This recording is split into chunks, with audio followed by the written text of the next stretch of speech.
வணக்கம். இது அரண்சை. நான் தேவா பாஸ்கர். இங்க நேர்காணலில் மூத்த பத்திரிகையாளர் திரு ஜென்ராம் அவர்கள். வணக்கம் சார். வணக்கம் தேவா. சார், நேற்றைய தினம் திராவிட முன்னேற்ற கழகத்தினுடைய பொதுக்குழு கூட்டம் மதுரையில நடைபெற்று முடிஞ்சிருக்கு. அந்த கூட்டத்துல தமிழக முதல்வர், திமுகவினுடைய தலைவர் மு.க.ஸ்டாலின் அவர்களினுடைய உரை, அதுல முக்கியமான ஒரு விஷயத்த குறிப்பிட்டிருக்காரு.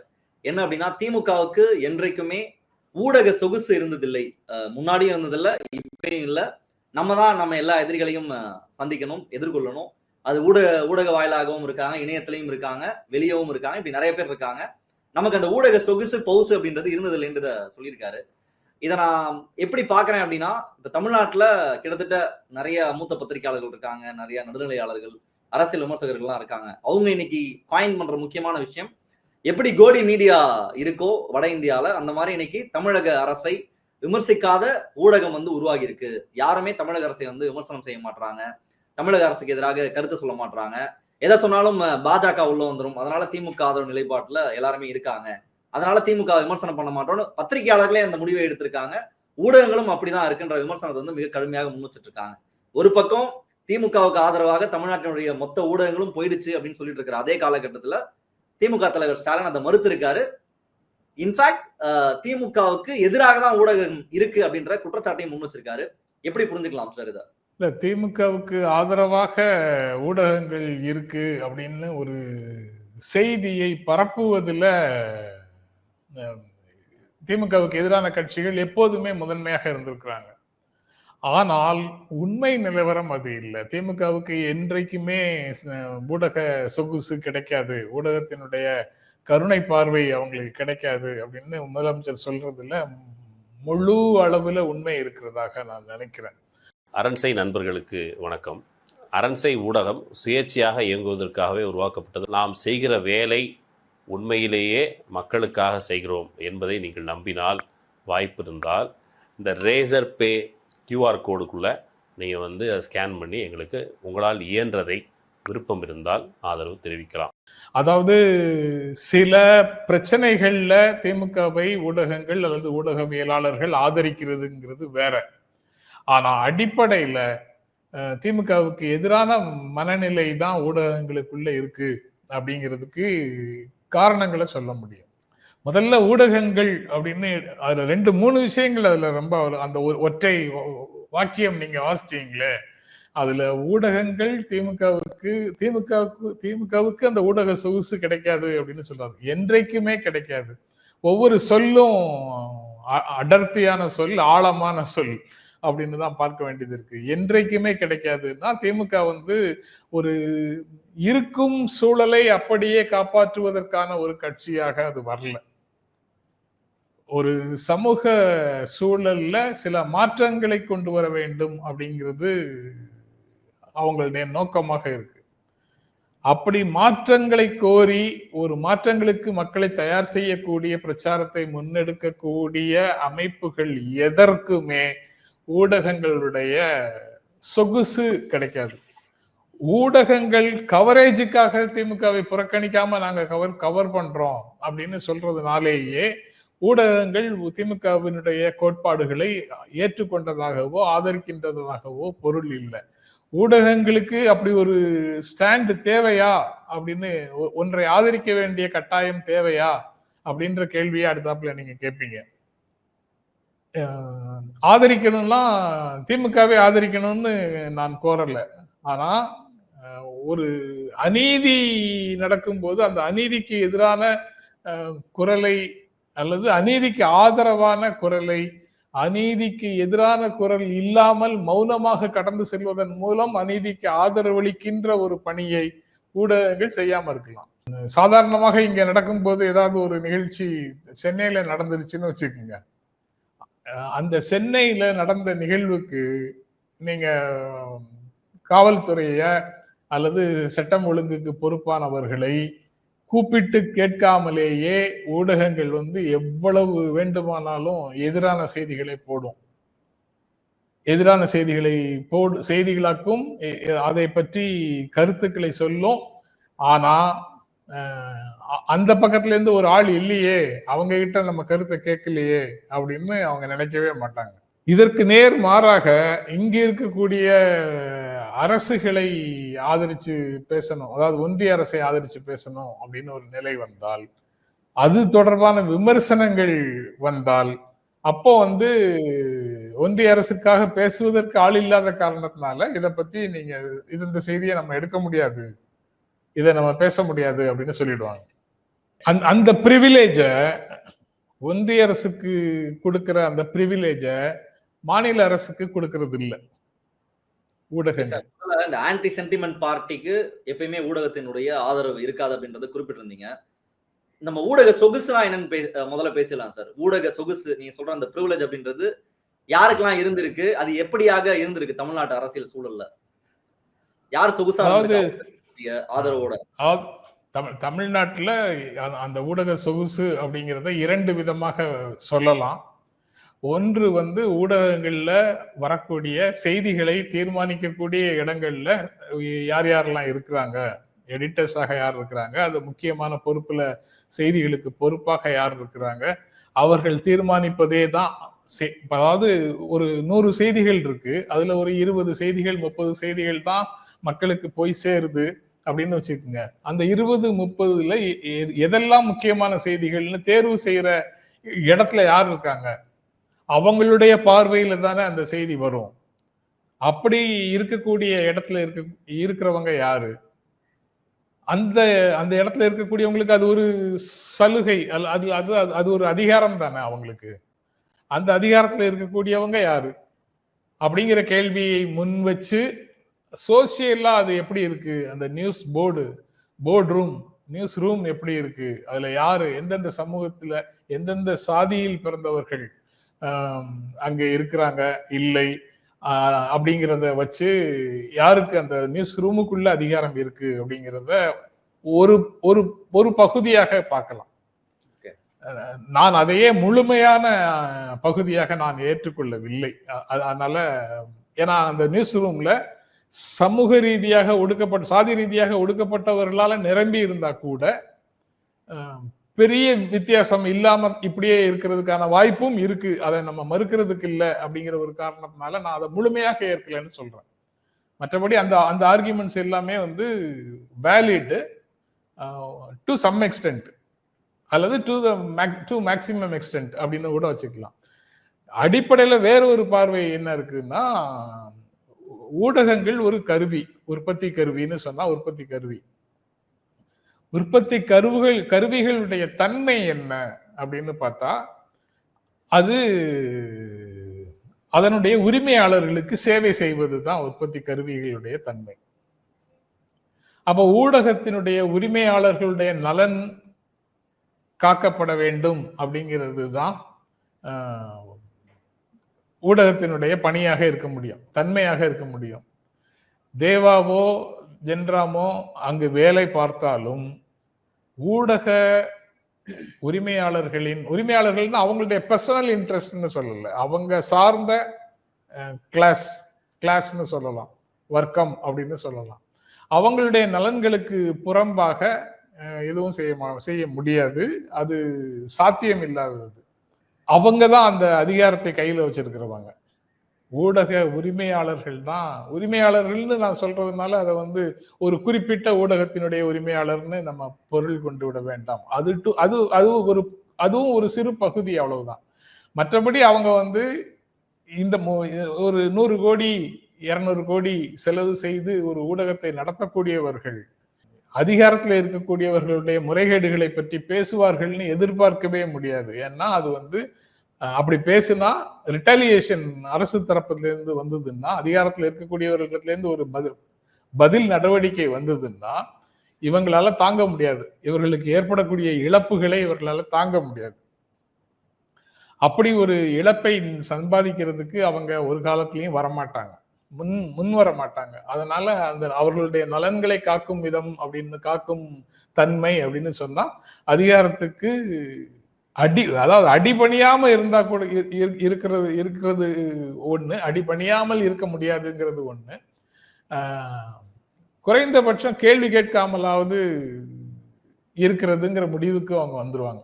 முழுக்க முழுக்க பணிந்து போவார்கள், தவழ்ந்து போவார்கள், உட்கார சொன்னா உட்காராம தவழ்ந்து போவார்கள்ங்கிற நிலைமைக்கு போகாட்டாலும் கூட உட்கார்ந்து கொண்டு மௌனமாக இருப்பாங்க. அந்த முறைகேடுகள் தொடர்பாக ஊடகங்களால கேள்வி கேட்கவே முடியாது. எதிர்கட்சிகளாக இருக்கக்கூடியவங்க செயல்பட்டு மாற்றத்துக்கான போராட்டங்களை முன்னெடுக்கும் போது இப்படி மௌனமாக இருக்கக்கூடிய ஊடகங்கள் அவங்களுடைய செய்திகளை கவர் பண்ண கூட மாட்டாங்க. அப்போ நேச்சுரலா அதுக்கு பேர் என்ன? அந்த ஊடக வசதிகள் எங்களுக்கு வாய்ப்பாக கூட கிடைக்கிறது இல்லை.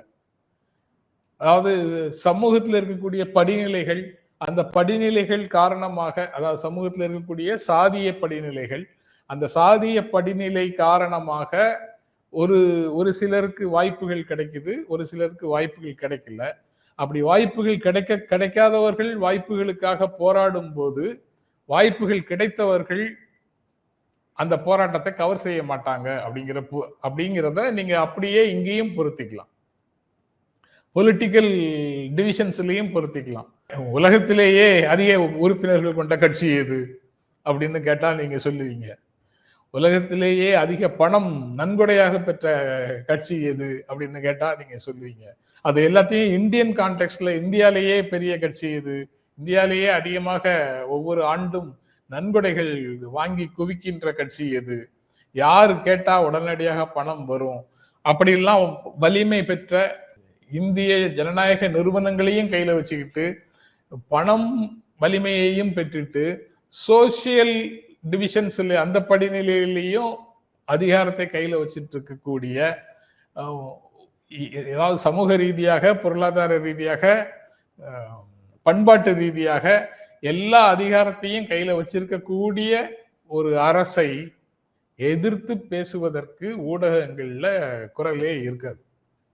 அப்ப எதிர்த்து பேசுபவர்கள் தொடர்பான செய்திகளை நியாயமாகவும் அதற்கு உரிய தளம் கொடுத்தும் ஊடகங்கள் கொண்டு போகுதா அப்படின்னு பார்த்தா கொண்டு போகல.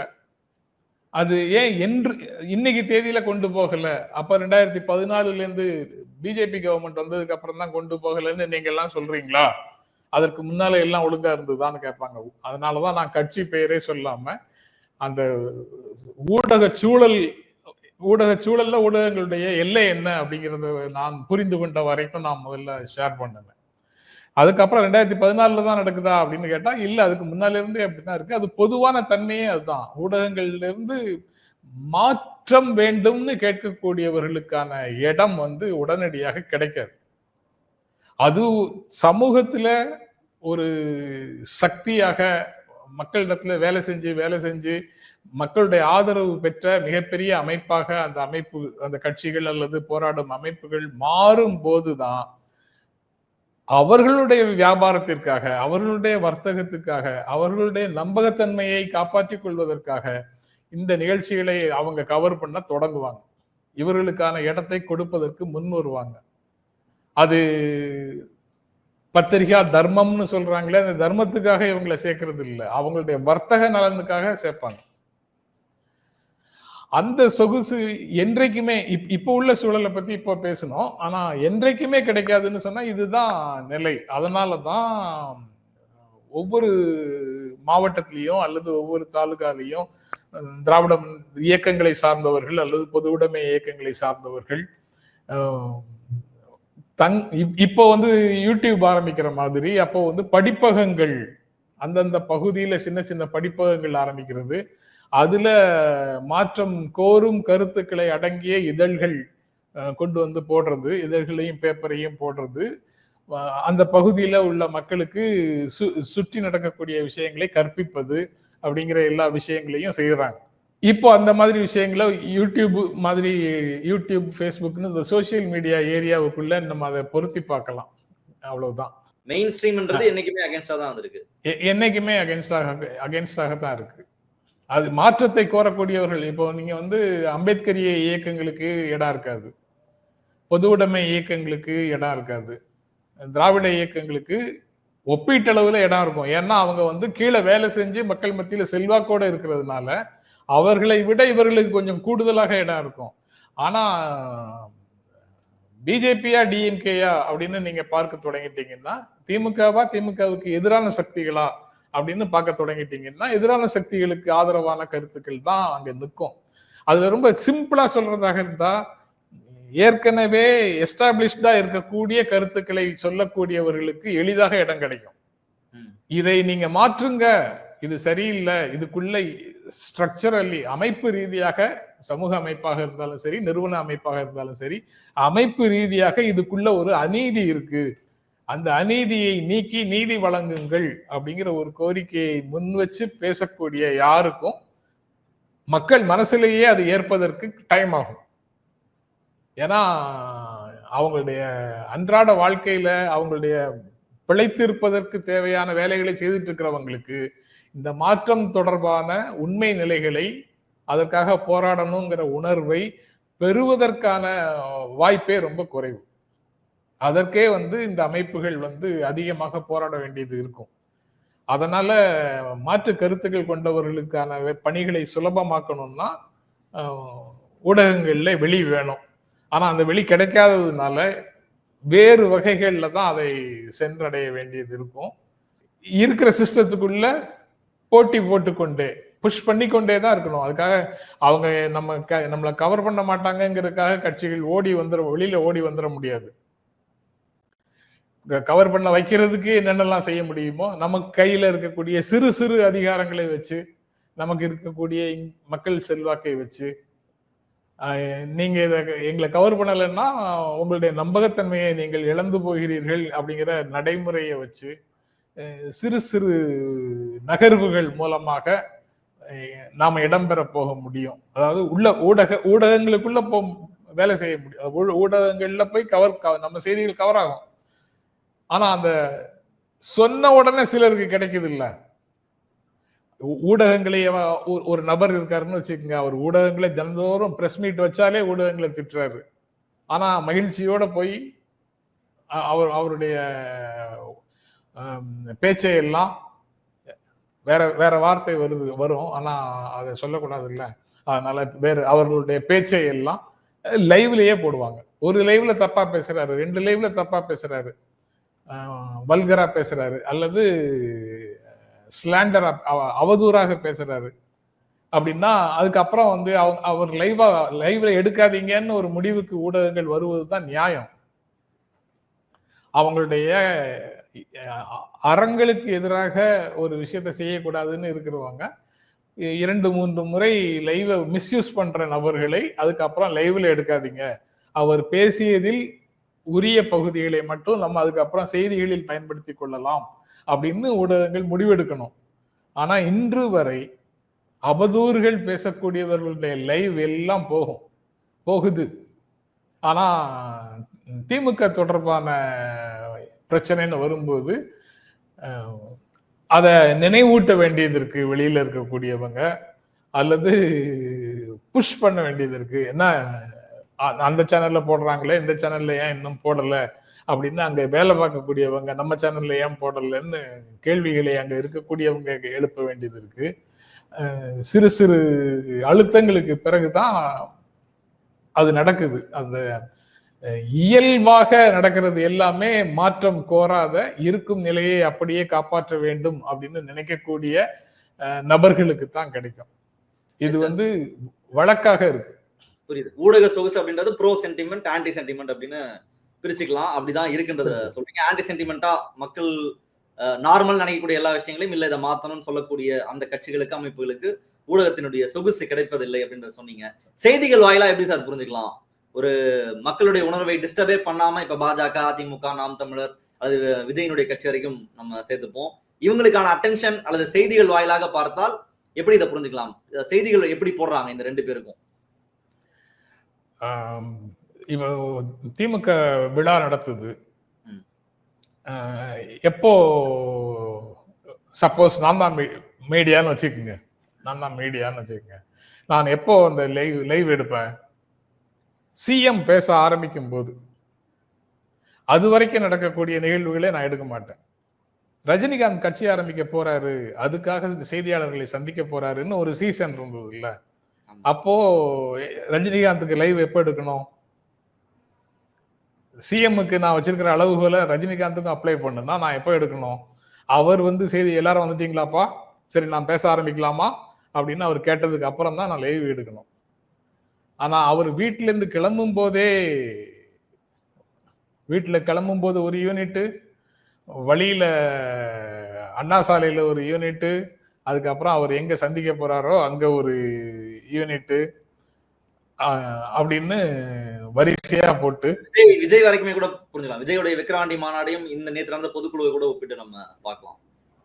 நேற்று கல்விக்காக நடத்தின விழாவுக்கு கூட அவர் வந்தாருன்னா வீட்டில இருந்து அவருடைய வாகனம் புறப்பட்டு விட்டதா அப்படிங்கிறது முக்கியமான செய்தி. தமிழ்நாட்டு மக்கள் அவசியம் அறிந்து கொள்ள வேண்டிய செய்தி அது.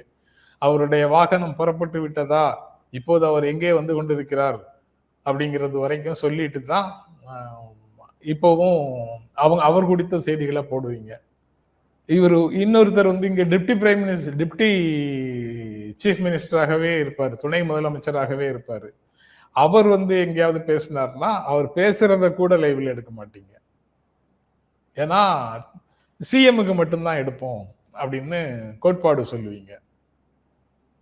அப்ப என்ன அளவுகோல் இதுல? எந்த அதிகாரத்தை வச்சு நீங்க எடுக்கிறீங்க? பாப்புலாரிட்டியா அல்லது கட்சியினுடைய செல்வாக்கா அல்லது அவங்க பேசக்கூடிய பேச்சில் இருக்கக்கூடிய கருத்துக்களின் வலிமை அடிப்படையில் எடுக்கிறீங்களா? என்ன அளவுகோல்ல எடுக்கிறாங்க அப்படிங்கிறது பெரிய கேள்விதான். இப்படி இது எல்லாமே ஸ்ட்ரக்சரலாக இருக்கக்கூடிய சார்புகளை தாண்டி நடக்கக்கூடிய விஷயம்.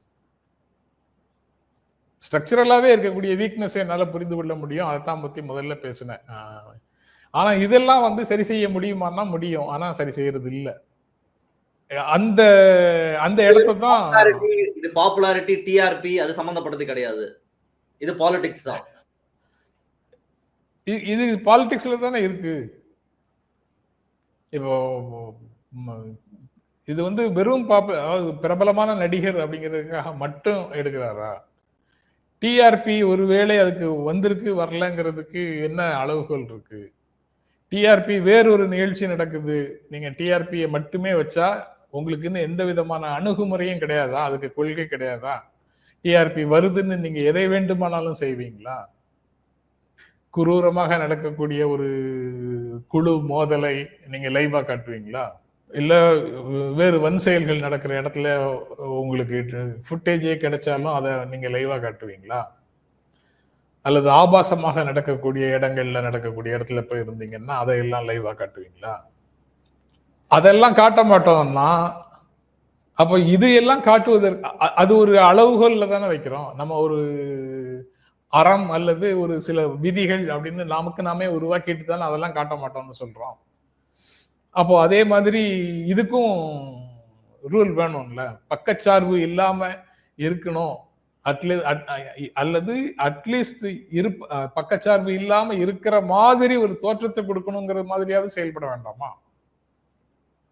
அப்படியெல்லாம் கூட யாரும் செயல்படுறது இல்ல. அதனாலதான் அவர் சொல்றாரு, என்றைக்குமே ஊடக சொகுசு திமுகவுக்கு இருந்தது இல்லை அப்படின்னு சொல்றாரு. சார், இப்போ நீ இவ்வளவு காரணிகளை சுட்டி காட்டினீங்க. மெயினா வந்து எப்படி மக்களினுடைய உணர்வு எதுவுமே மாறக்கூடாது, இருக்கிற அமைப்பு அப்படியே நிலவணும்னு நினைக்கிறவங்களுக்கு தான் இங்க அதற்கான ஸ்பேஸ் இருக்குன்னு சொல்றீங்க. பட் அப்படி இருந்தும் இவ்வளவு காரணிகளையும் நீங்க ஒரு லைவ் போனா உதயநிதி ஸ்டாலினுக்கு வரக்கூடிய அவருடைய லைவ் கவரேஜே நடக்கிறது இல்ல. வேற நீ விஜய் ஆரம்பிக்கிறாருன்னா அவருடைய லைவ்லாம் நீங்க கம்பேர் பண்ணி சொன்னீங்க. பட் அப்படி இருந்தும் இன்னைக்கான ஸ்பேஸ் வந்து திமுகவுக்கு ஆதரவாக தான் இருக்கு. எல்லாரும் திமுக விமர்சனம் பண்ண மாட்டாங்க, கேள்வி கேட்க மாட்டாங்க. அவங்களுக்கு ஒரு ஃப்ரீ பாஸ் கிடைச்சிருச்சு. உலகத்துல இல்லாத ஆட்சியை அவங்க நடத்துற மாதிரி எல்லாரும் அவங்கள கொண்டாடிட்டு இருக்காங்க. அப்புறம் அப்படியான ஒரு பில்டப் வந்து இங்க எல்லாரும் உருவாக்கிட்டு இருக்காங்க. கேட்டா பாஜக உள்ள வந்துடும் சொல்லி எஸ்கேப் ஆயிடுறாங்க. சும்மா வந்து திமுகவை யாராவது ஆதரிக்கிறாங்களா? திமுக அரசு வந்ததற்கு பிறகு திமுக அரசு திட்டங்களை செயல்படுத்தாமல் இருக்கிற காரணத்தினால செயல்படுத்தாமல் இருந்தும் ஆதரிக்கிறாங்களா? அப்போ பத்திரிகையாளர்கள் என்று அழைக்கப்படுபவர்கள் இருக்கக்கூடிய அரசியல் சூழல்ல ஒரு அரசு எப்படி செயல்படுகிறது, அவங்க கொண்டு வந்த திட்டங்கள் மக்களுக்கு நன்மை கொடுக்குதா இல்லையா, நன்மையை கொடுத்தது என்றால் அந்த ஆட்சி தொடர வேண்டும்னு பத்திரிகையாளர்கள் நினைக்கிறதுல என்ன பிரச்சனை உங்களுக்கு? அல்லது வேறொரு அரசியல் சூழல்ல இங்கு இருக்கக்கூடிய பத்திரிகை சூழல், ஊடக சூழல் எல்லாமே இப்படி இருப்பதற்கான வாய்ப்பு இல்லாத ஒரு மாற்றத்துக்கு உள்ளாகி கொண்டிருக்கிறது. உரிமைகள் மறுக்கப்பட்ட ஒரு சூழல்ல அரசியலமைப்பு சட்டம் பிரிவு 19 செயல்படுத்தப்படாமல் போகிற ஒரு சூழல் வரப்போகுது அப்படின்னு ஒரு உணர்வு இருந்ததுன்னா, அந்த உணர்வின் அடிப்படையில அதை அப்படி ஒரு அதிகாரத்தை கொண்டு வரக்கூடியவர்கள், அதிகாரத்தை கையில எடுத்துக்கிட்டு அப்படி ஒரு சூழலை உருவாக்கக்கூடியவர்களுக்கு எதிராக அப்படிப்பட்ட நபர்கள் இந்த பக்கத்துல நம்ம ஊர்ல ஆட்சிக்கு வந்து விடக்கூடாது அப்படிங்கிற ஒரு காரணத்தினால அது அவங்க சுயநலம் இதுல இருக்கிறதாக நான் நினைக்கல. அது தமிழ்நாட்டு மக்களுக்கு அவங்க செய்யக்கூடிய உண்மையான ஊடக பணியாகத்தான் நான் நினைக்கிறேன். அப்படி அந்த காரணத்தினால அவங்க திமுக திட்டங்களை பாராட்டி திமுக அரசு மீண்டும் ஆட்சிக்கு வர வேண்டும்ங்கிற உணர்வை வெளிப்படுத்தினாங்கன்னா அதுல என்ன தப்பு இருக்கு? நீங்க திமுகவை மோசம்னு சொல்லிட்டு நீங்க இதை விட மோசமாக ஆட்சி நடத்தியவர்கள் எல்லாம் ஆட்சிக்கு வருவதற்கு ஆதரவாக பேசுறீங்க. அதுல தப்பு இல்லை. இதுவரைக்கும் ஒன்றிய அரசுல பொறுப்புல இருக்கும்போது அல்லது பிற மாநிலங்கள்ல பொறுப்புல இருக்கும்போது திமுக தமிழ்நாட்டுல நடத்தக்கூடிய ஆட்சிகளை தாண்டி மிகச்சிறந்த அளவுல ஒரு நிர்வாகத்தை ஏதாவது ஒரு மாநிலத்துல காட்ட முடியாத கட்சிகள் எல்லாவற்றையும் தமிழ்நாட்டுக்கு வரவேற்பதற்கு பிரச்சாரம் செய்யக்கூடியவர்களுக்கு ஸ்பேஸ் இருக்கு. அவங்க மேல சார்ஜ் இல்லை. அப்ப நீங்க திமுக ஆட்சியில எங்கேயே ஒரு இடத்துல நடக்கக்கூடிய ஒரு சின்ன நிகழ்வை பற்றி இந்த பத்திரிகையாளர்கள் பேசவில்லை, இவர்கள் திமுகவிடம் கூலி வாங்கி கொண்டு பேசாமல் இருக்கிறார்கள் அப்படின்னு ஒரு சார்ஜை நீங்க முன்வைக்கிறதுக்கு துடிக்கிறீர்கள் என்றால், நீங்க எது பேசினாலும் திமுக அரசுக்கு எதிரான விஷயங்களை பத்தி மட்டுமே பேசணுங்கிற உங்க உள்ள கிடக்கை வெளியில வரலையா? அதுல ஊடகங்களை ஒடுக்குது திமுக, அழுத்துது திமுக அப்படின்னு சொல்லி தினந்தோறும் ஏதாவது ஒரு ஊடகத்துல சொல்ல வேண்டிய கட்டாயம் ஒரு பத்திரிகையாளருக்கு இருக்கும் என்றால், திமுகவை மீண்டும் ஆட்சியில் அமர்த்துங்கள்னு சொல்ற உரிமை இன்னொரு பத்திரிகையாளருக்கு இருக்காதா?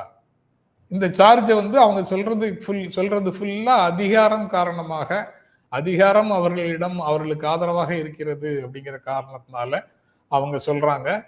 திமுக இந்த சமூகத்தில் ஏற்படுத்தி இருக்கக்கூடிய சிறு சிறு மாற்றங்களை கூட ஏற்க முடியாத ஒரு மனநிலையில அவங்க பேசுறாங்க அப்படின்னு தான் நான் அதை புரிந்து கொள்கிறேன். தமிழ்நாட்டுல அதிகமாக ஊழல் செய்தது யார், ஊழல் செய்த கட்சி எது அப்படின்ற ஒரு கேள்வியை முன் வச்சோம்னா, இன்னவிட்டபிளா மக்கள் கிட்ட ஒரு ஆன்சர் கேட்டோம் அப்படின்னா அதுல அவங்க யாரை சூஸ் பண்றாங்க, திமுக சொல்லுவாங்களா அதிமுக சொல்லுவாங்களா அப்படின்ற அந்த பின்னணியில இருந்து ஊடக சொகுசு யாருக்கு கிடைச்சிருக்கு அப்படின்றத நம்ம ரொம்ப எளிமையா புரிஞ்சுக்கலாம்.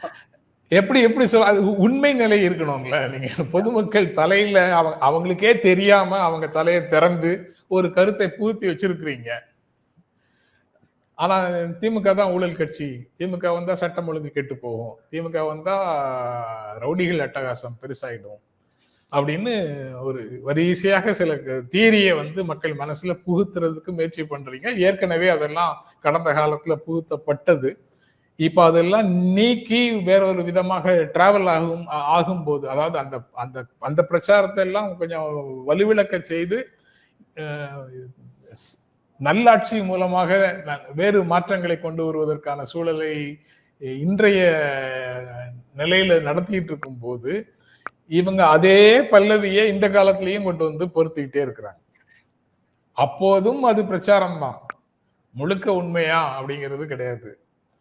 இப்போதும் அதே பிரச்சாரத்தை மீண்டும், ஏன்னா அது ஏற்கனவே எஸ்டாப்ளிஷ்டு. அதை திரும்ப திரும்ப சொல்வது ஈஸி. கொஞ்சம் ஓரமா நீங்க இதயத்துக்கு கீழே வச்சிருந்தீங்கன்னா அதை லேசா தட்டி விட்டு கொஞ்சம் மேல கொண்டு வந்துட்டா போதும். இங்க நடக்கிறது எவ்வளவு நல்ல விஷயங்கள் நடக்குது, மக்களுடைய வாழ்க்கையில இதனுடைய விளைவு இருக்கு, அவங்க வாழ்க்கை படிப்படியாக முன்னேறுகிறது அப்படின்னு சொல்லிட்டு இருக்கும் போது யாராவது ஒருத்தர் போகும்போது வழுக்கி கீழே விழுந்துட்டாங்கன்னா திமுக ஆட்சியில வழுக்கி விழுறாங்க, அதை பத்தி நீங்க பேச மாட்டீங்களா? எங்க எல்லாரும் முன்னேறிட்டாங்கன்னு சொல்றீங்க? அந்த நடந்து போயிட்டு இருந்தா அவன் விழுந்துட்டான் கீழே, அவனுக்கு என்ன வலிமையை கொடுத்திருக்கு இந்த அரசு அப்படின்னு பேசக்கூடிய ஆட்களாக இங்க இருக்கிறாங்க. அவங்களுடைய அந்த ஒரு அவதூறு பிரச்சாரத்துக்கு, பொய் பிரச்சாரத்துக்கு இடம், நல்ல இடம் கொடுக்கிற பணிகளை ஊடகங்கள் செய்யுதுங்கிறது தான் முதலமைச்சருடைய அந்த பேச்சில் இருந்து வெளிப்படுகிறது. அவர் உண்மை நிலையை மட்டும்தான் சொல்றாரு. உடனே உங்களை ஒடுக்குகின்ற வேலையே செய்யல. மாறாக கடுமையாக விமர்சிக்கக்கூடியவர்களை எல்லாரும் தனிப்பட்ட முறையில கண்ணியமாக நடத்துகிறாருங்கிறதையும் நீங்க பாத்துக்கணும், புரிஞ்சு கொள்ளணும். இது எல்லாத்தையும் மறைக்கிறாங்க. முதல்வர்களுடைய அந்த கருத்து, அதுக்கு ரொம்ப விரிவாக உங்களுடைய விளக்கத்தை கொடுத்திருக்கீங்க. மக்கள் பார்த்து என்ன சொல்றாங்க பார்ப்போம். இன்றைய அந்த நிகழ்ச்சியில் கலந்து உங்களுடைய கருத்தை மிக ரொம்ப நன்றி. ஆமா, இதெல்லாம் வணக்கம். வாய்ப்புக்கு நன்றி. இதெல்லாம் முழுசா போடுவீங்களா? போடுறதுக்கு ஸ்பேஸ் இருக்கா?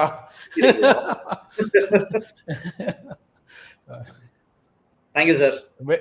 தேங்க்யூ.